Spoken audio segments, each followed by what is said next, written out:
यो चाहिँ म जन्मेको मेरो बाबा मेरो बजेहरू मेरो सबैजना यहाँ हुर्केको यो घर हो।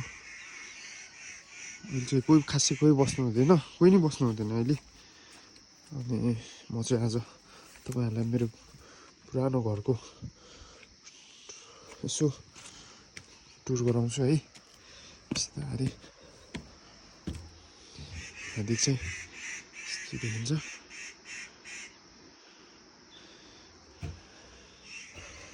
चाहिँ भित्रको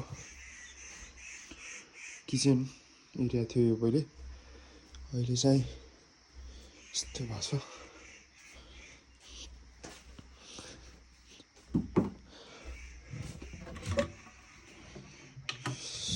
सामानहरू राख्ने गर्नुहुन्थ्यो होला पनि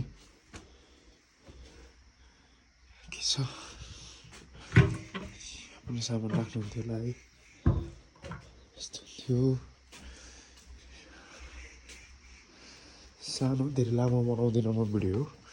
यो चाहिँ काठले बनाएको सिडी अनि यो चाहिँ माथिल्लो भाग हो।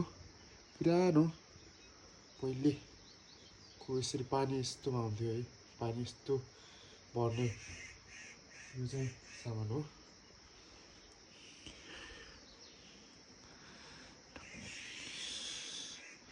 माथि छानो पनि तपाईँको ढुङ्गाले छाएको छ यो घरमा चाहिँ। अनि अनि सट्ट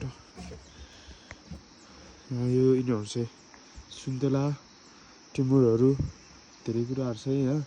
यो सबै देखिरहेको चाहिँ हाम्रै हो।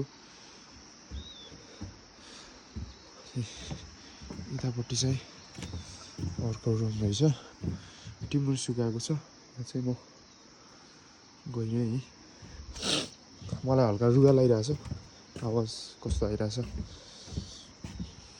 यो चाहिँ मेन रुम। अनि आउनु बित्तिकै ठ्याक्क मेरो मम्मी हुनुहुन्छ यहाँ चाहिँ, पहिलेको फोटो हो। अनि एकदम बुकहरू धेरै छ, के किसको बुक छ। लाइट बल्छ, रहेछ यस्तो छ है। यो अङ्कलले के रोपिदिनु के सुकाइदिनु